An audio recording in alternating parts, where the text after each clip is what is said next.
Somewhere in the cold, persistent rain that made the city itself seem a thing of evil, a girl had disappeared, and it was my job to find her.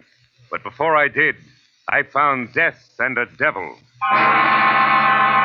From the pen of Raymond Chandler, outstanding author of crime fiction, comes his most famous character as CBS presents The Adventures of Philip Marlowe.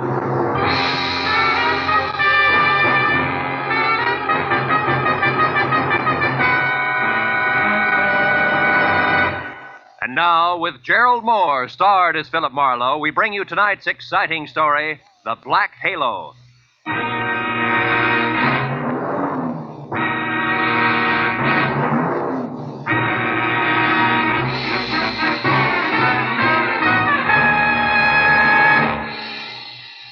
For 3 days, an ugly storm had lashed at the west coast from northern Oregon to the tip of Lower California. And although it was only noon when I drove up to the sprawling red brick house just south of Santa Barbara to meet a new client of mine, the black that was in the sky and the driving rain that was everywhere left the day bleak and wet and cold. Left it the kind of day that made you feel that logs blazing in a fireplace and a warm, dry robe were the only things that could matter to anyone. But when I got inside the house, Felix Drum, 350 uncomfortable pounds of executive in a wheelchair, who made his living importing perfumes, was very worried. And not about the weather outside. Marlowe, Julia Perry is gone. I want you to find her and bring her back. And the sooner you do that, the better. And the more I know, Mr. Drum, the easier it'll be. Exactly who is Julia Perry? My assistant. Very capable girl, who in the past 6 months has practically taken over my entire business. She handles most of the work from her cottage here on the grounds where she lives. Mm-hmm. She also has some little cubbyhole in Los Angeles where she keeps her files and some sample stock. Do you have the address of that cubbyhole? If I knew the answer to everything, I wouldn't have hired you. And anyway, it isn't important. Hand me that little bottle. This there, one? please.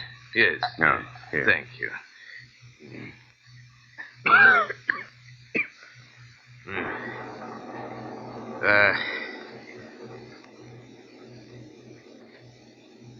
When did you last see Julia, Mr. Drum? 3 days ago. Oh, it was 3 days ago when she left on one of her regular weekly trips down to Los Angeles to bid on perfumes. Usually she stayed away overnight, but the Beechwood Plaza Hotel most of the time, and she was back here by noon the next day. I suppose you've already checked the Beechwood Plaza, huh? Yes, of course. My man Ruby, the one who showed you in, has called the place a dozen times. But they only know that Julia registered there 3 days ago and hasn't been seen since. Well, what about the girl herself, Mr. Drum? I mean her background, friends, family, that sort of thing. As far as I know, Marlowe, Julia has no friends, no family either. She's just a sweet but smart little girl from someplace in Kansas. Mm-hmm. No beaux, not even nice ones, huh? I don't think she had the time. You see, when Julia first came to work for me, she wanted to get ahead, and I gave her the chance. She made good. Mm-hmm. Today, she's as much my right arm as Ruby is my leg. Mr. Drum, did you notice anything unusual about Julia's behavior lately? Yes, and that's the reason I'm worried.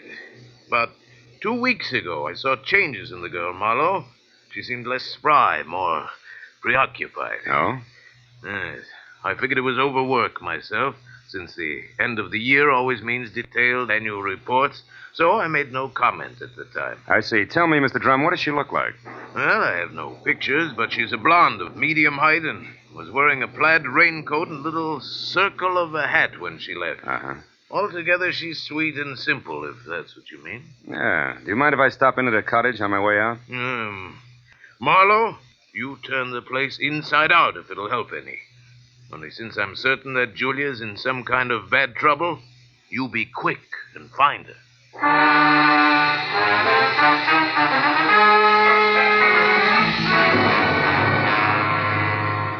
Julia Perry's cottage was strictly the 50-50 arrangement that Drum had mentioned, with one room office and the other living quarters.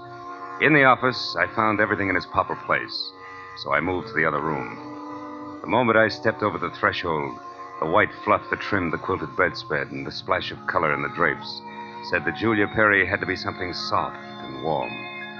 The half a dozen quietly tailored suits that were lined up in the closet like a squad of soldiers facing right told me that she was also simple and neat.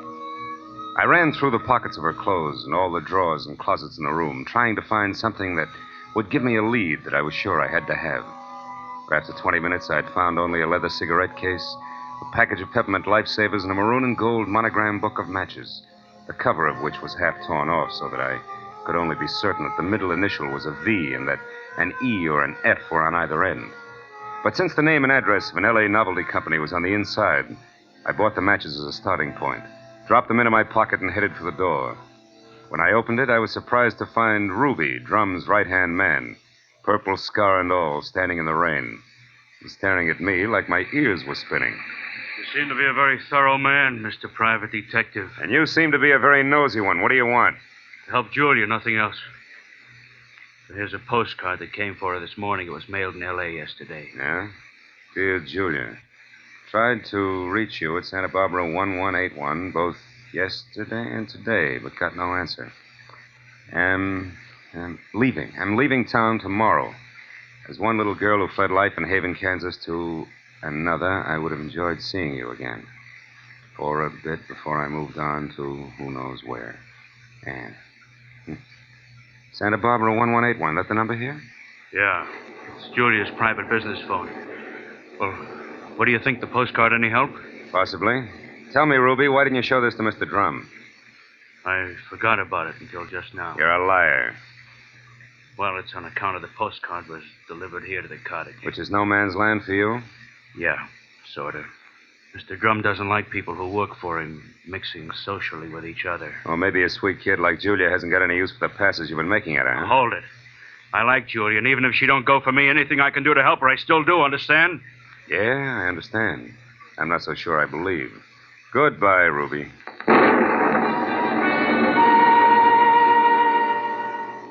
It was pushing 5 o'clock and still raining by the time I got back to L.A. and over to the novelty company. Once there, I presented the torn book of matches that I had found in Julia's cottage to a bald man with horizontal question marks for eyebrows, and who, at the crinkle of a $5 bill, tore himself away from his racing form long enough to check the files for a set of maroon and gold initials that had a V in the middle. And it was 6 o'clock before I had the answer, which was EVE. And they weren't initials, but the front name of Mrs. Eve Bentley, who lived in a villa at the swank Sunset Terrace Apartments. And according to the gentleman who said he knew his oats, was a very classy filly. An hour later, I was at Mrs. Bentley's front door, and while I made with the chimes and waited, I wondered just how much a guy who loves the ponies could know about women. But when the door opened, I had my answer. Yes? What is it? Mrs. Eve Bentley wasn't beautiful, but she was everything else, including a shimmering yard of gold hair piled high on her head and held in place by a knot of pearls that no Boy Scout ever tied. Her face was wide blue eyes and open red lips on a backdrop of soft, fair skin. She wore a black silk jersey dress that must have been sprayed on. She smiled when I said my name was Philip Marlowe and that I wanted to talk. Talk about what, Mr. Marlowe? Julia Perry, ever hear of her? No, I haven't. So I'll try again. What do you know about Ann somebody from Haven, Kansas? Absolutely nothing. This torn book of matches says otherwise. I found them in Julia Perry's cottage. Julia Perry's missing. I'm a private detective who was hired to find her, and the matches turned out to be yours.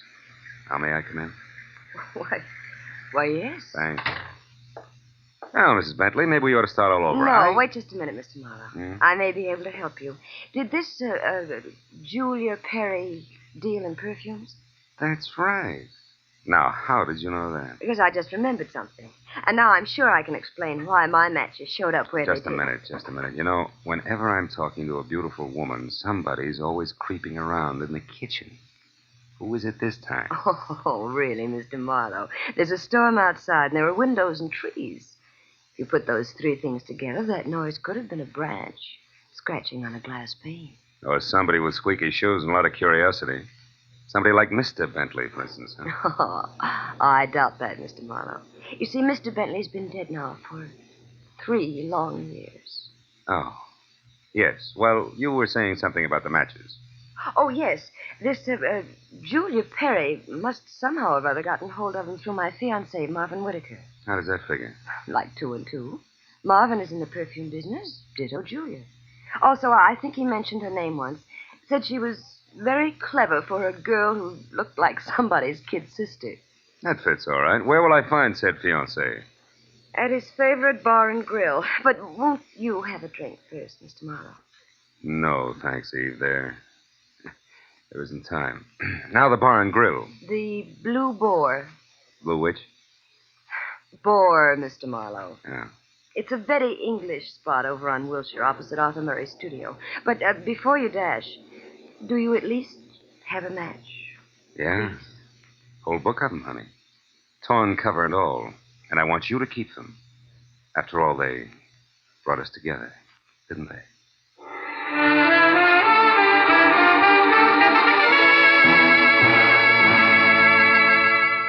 When I got outside, I postponed my run between the raindrops over to Wilshire Boulevard long enough to take a look behind the villa. And there, in a newly planted strip of clover lawn below Mrs. Bentley's kitchen window, I found something which was no surprise. 2 clear prints of a man's shoe. But from there on out, I got nothing more than a lot of rain down the back of my neck.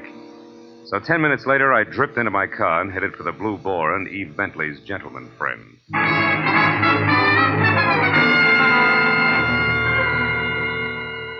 I located Marvin Whitaker, a handsome, hale fellow well met, in a white turtleneck sweater and riding breeches, behind a hot rum toddy in a corner booth that was pictures of steeplechase mounts against newly antique mahogany. And when I told him that I was looking for Julia Perry, he flashed a lot of glistening teeth at me, insisted that I join him in a warming glass of spirits, and started to talk, gesturing all the time with a riding crop. Why, yes, old man, I know Julia Perry. In fact, almost did some business with her today. You mean you were supposed to meet Julia someplace? That's right. At 1881 Selma Avenue, to be precise. But she called me this morning and postponed the whole transaction. Indefinitely. Could you stop projecting long enough to tell me why? She didn't say. Of course, it's of no bother to me on a day like this. No sane man should be any farther away from a toddy than we are right now. So drink up, old boy. It'll do you a world of good. Yeah, I bet it will. Look, Mr. Whitaker, one more question. Did Julia ever speak of a girlfriend named Anne? Someone she knew years ago in Kansas? No, I don't believe she did, Marlowe. Matter of fact, Julia never talked of anything but perfumes. Now drink your drink, fellow, before it's chilled through. Thanks, but no thanks, old bean. I do have to run, really. It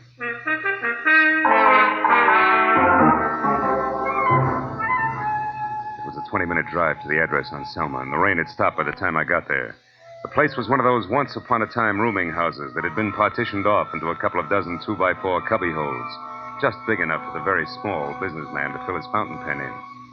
When I got to the door and asked the scrub woman, who was a lot of wild red hair around 2 pop eyes, for Julia Perry, I knew I was moving in the right direction, because the lady standing in front of me was anything but calm.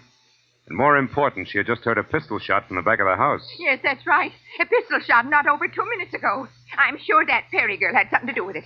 Because when I come from inside, I saw her rush out down these steps. Did she say anything? I don't know.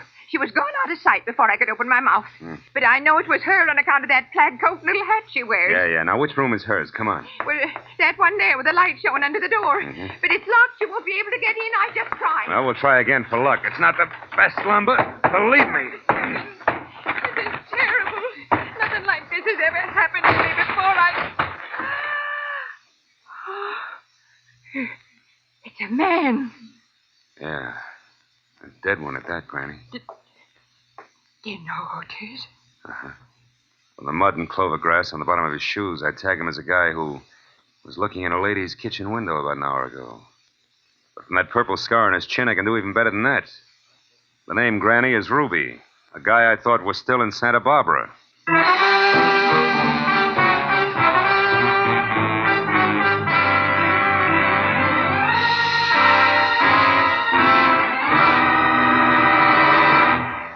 In just a moment, we will return to the second act of the adventures of Philip Marlowe. And now, with our star, Gerald Moore, we return to the second act of Philip Marlowe and tonight's story, The Black Halo.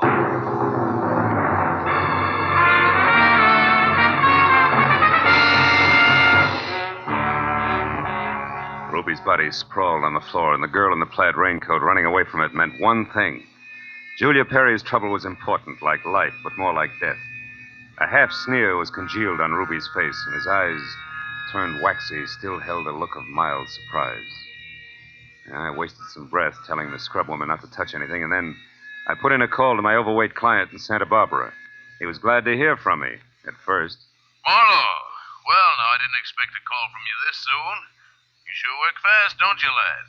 Have you found her? Have you located Julia? Not quite. She's about 5 minutes ahead of me. Incidentally, Mr. Drum, she works fast, too. What do you mean by that? Let me ask the questions, huh? Number one, what was your leg man Ruby doing in L.A. tonight? Ruby? Yeah. Why, I sent him in to pick up some medicine for me. Why? Come on, Drum, you can talk straighter than that, and you better. I just found Ruby dead. Dead? Ruby's dead? What happened to him, Marlowe? He was shot. So forget the gags and tell me why he was snooping around. All right.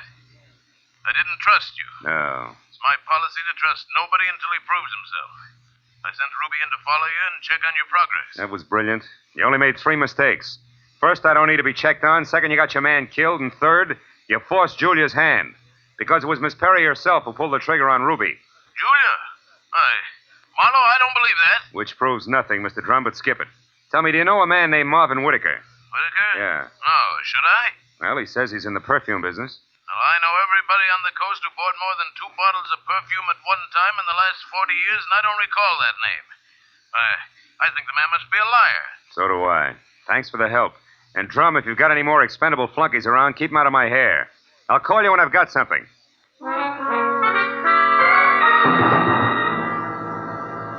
I called Homicide next and told Detective Lieutenant Ibarra where to find the body and who was responsible for it being in that dead condition. When the question of why came up, I admitted I was still shooting blanks. Oh, I told him about the razzle-dazzle Whitaker had handed me and named the Blue Boar on Wilshire as my next stop. Ibarra said he'd call me there, and when I got to the entrance of the place, I saw Whitaker, draped in a trench coat that involved enough cloth to rig a 4-masted schooner, standing in the anteroom, impatiently smacking his leg with that riding crop. He looked positively dashing. Question was, which way? Hiya there, Marlowe. Hey, old boy, you look upset. Anything wrong? I may be upset, Whitaker, but you're the one that's going to spill. First, are you leaving or coming back? I'm just leaving. Been here all the time since I talked to you? That's right, you see. My coat is perfectly dry. Stopped raining half an hour ago. well, you see, if I'd been outside, I would have known that.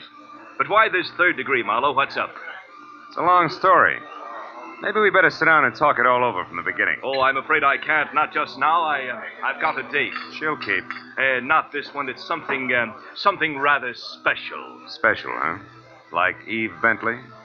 Now, look here, old boy. You're prying into my personal affairs. Whitaker, I'll rip the lid clear off your personal affairs if necessary to get a clean answer out of you. Now, what do you really know about Julia Perry? I told you once. Are you implying that I'm a liar? At least that. For instance, who puts out Amir?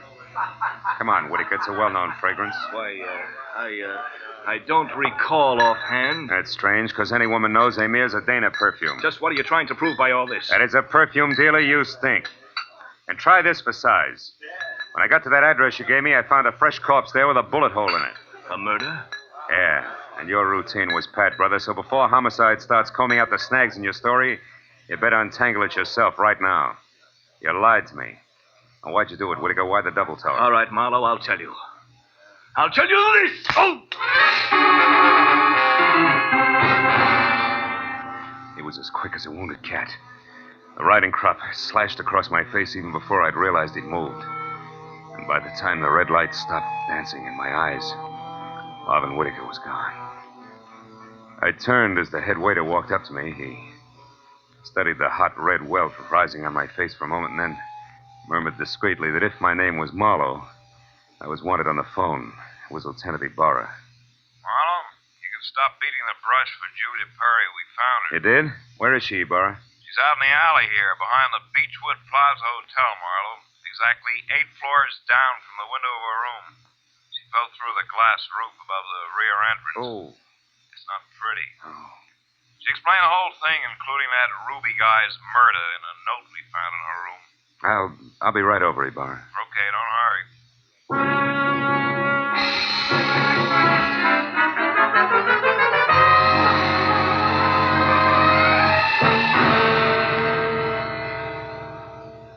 The old story, Marlowe. When Drum finally got around to trusting her, he practically gave her his business. It was too much temptation. Mm-hmm. She'd been stealing from him in a big way for almost a year, her note says. And she decided to run for it when she knew she couldn't hide the thefts any longer, huh? That's right. That Ruby caught on some way, and she killed him, but I guess murder was too rich for her blood, so she came back here, thought it over, and then checked out.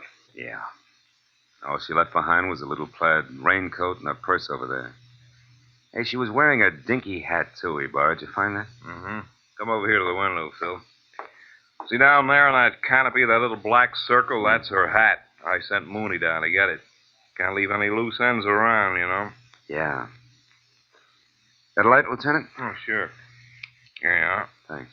Hey, what happened to you? That welt on your face, Phil. Oh, I backed that horsey liar named Whitaker into a corner, and he slapped his way out with a riding crop. And speaking of loose ends, if I ever catch up with that... Ibarra, where did that stuff on the dresser come from? Well, this out of the pockets of Julia's plaid coat. Why? But that's impossible unless... Holy smoke. That's why Whitaker lied to me. Hey, where are you going with that, Phil? Come back here. I gotta check on something, Ibarra, and keep your notebook handy. If I'm right, this deal is still wide open.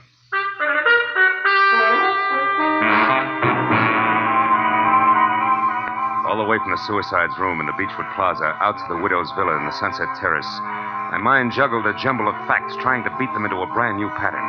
A pattern that had to include an object Ibarra had found in the pocket of that plaid raincoat. It almost made sense, but I needed just a little more. Well, when I turned into the parking lot at the Sunset Terrace, rain began to fall again. Thin, cold rain. I walked to Eve Bentley's door and pressed the bell. Just as I expected, it was Marvin Whitaker, unsmiling and nervous, who answered the door. I didn't give him a chance to think. I just swung hard. Okay, horseman, that squares us up. Come on, Heavy, roll over. Let's see if you're carrying a gun. Okay, no gun. Now, be a good boy, Whitaker, and you'll make out all right, but one funny wiggle out of you and I'll crack your skull. It's a promise. Do you hear me? Yeah, I heard you. All right. Now, where's Eve? Is she here? Find out for yourself, Marlowe. I'm through. Fair enough. But just so I'm not talking through my head, I'll take a look in her closet first. She won't be in there, I guarantee. No, but her future might be. Now, let's see. It's got to be in here someplace. Oh, yeah. This is probably it. Brown cloth coat, as chic as a pair of hobnailed boots, and still damp. And the label says the B.H. Company, Haven, Kansas. That does it. I've got it all now, and my chivalry just died. Where is she, Whitaker? Where's Eve? Right here, Marlowe. Don't try that. I guess you really do have it figured out, haven't you? Yes, Eve, I have. Sorry it turned out this way, because you had your points as Eve and as Julia. Don't put it in the past tense, Marlowe. As Eve Bentley, my life is just beginning, and now I've got everything I ever wanted as Julia Perry. Then you're Julia Perry. I was, Marvin. She still is, Whitaker. At least that's what the bailiff will call it in court. There won't be any court, Marlowe. Oh, I'm afraid there will, baby. You're twice a killer now, and both for the same reason, remember? First Ruby, because he saw you as Eve. And the girl you pushed out of the hotel window, who was no doubt Ann, your old chum from the hometown. She must have seen you posing as Eve, too. All right, Marlowe. Ann ran into me by accident and ruined everything. I had no choice. I promised her money and then told her to go to my room at the Beechwood Plaza and wait for me. Eve, I can't believe this. It can't be true. Yes, Marvin, it is true. Darling, I didn't want this mess. I'd have left town this morning as I intended if sweet, sly little Ann hadn't seen me. I tried to get rid of you the easy way, Marlowe. When I sent you to Marvin, the Selma Street address he gave you should have led you to the end of Julia Perry. Is that why you phoned me and told me to lie to Marlowe? Yes, Marvin. I was going there to write my suicide note and use the stockroom for my disappearing act.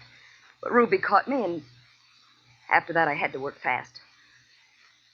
But it's all right now. It all worked out perfectly. They were the only two who knew besides you, Marlowe. Aren't you forgetting little Marvin here? Forgetting him? Oh, no, Mr. Marlowe. Marvin's the one person I can count on. That's what you think. You don't get me mixed up in this. Marvin. I bargained for an heiress, not a murderess.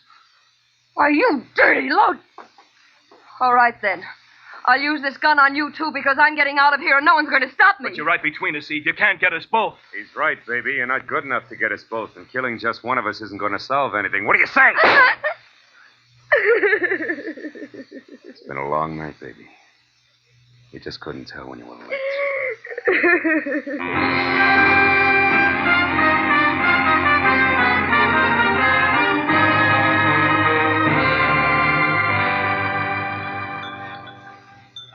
You want any more of this coffee, Marlowe? No, it's sludge, Lieutenant.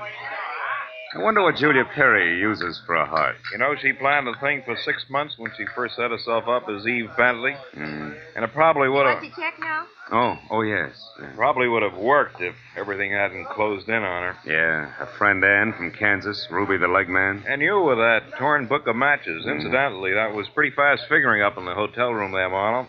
Oh, not so fasty, Burr. I knew Eve had those matches because I left them with her. So when you found the same matches in the pocket of Julia's plaid coat, it figured. Julia almost had to be Eve. And that left Ann to furnish the body for the suicide. Yeah. You know, I wasn't so sure about that until I found the brown coat with the Haven, Kansas label in Eve's apartment. Yeah. Well, I'd better wait on back to the office, Phil. Look at that rain come down. Think it'll ever stop? I don't know. I doubt it. Oh, by the way, here, it's her hat. Mooney finally got it down off that hotel canopy. Maybe you'd like it for a souvenir. Yeah. The military people call it a halo hat. Good night, Marlowe.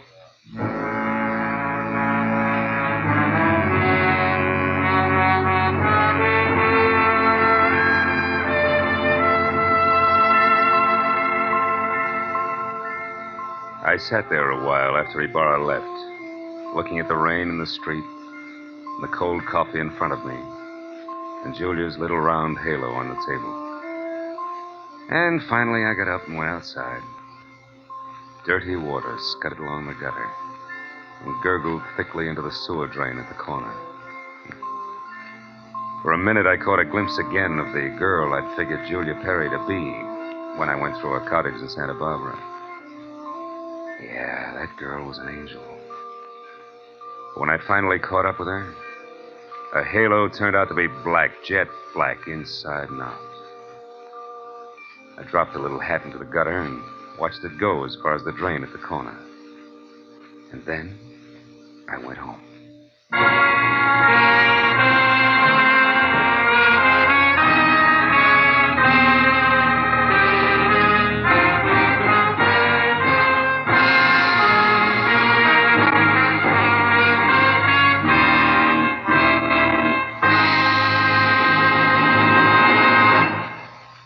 The Adventures of Philip Marlowe, created by Raymond Chandler, stars Gerald Moore and is produced and directed by Norman McDonald. Script is by Mel Donnelly, Robert Mitchell, and Gene Levitt.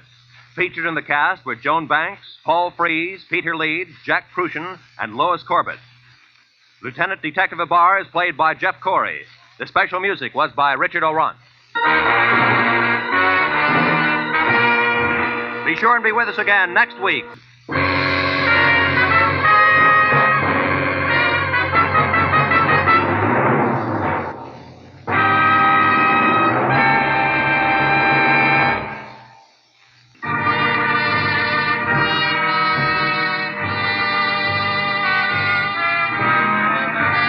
This is Roy Rowan speaking for CBS, the Columbia Broadcasting System.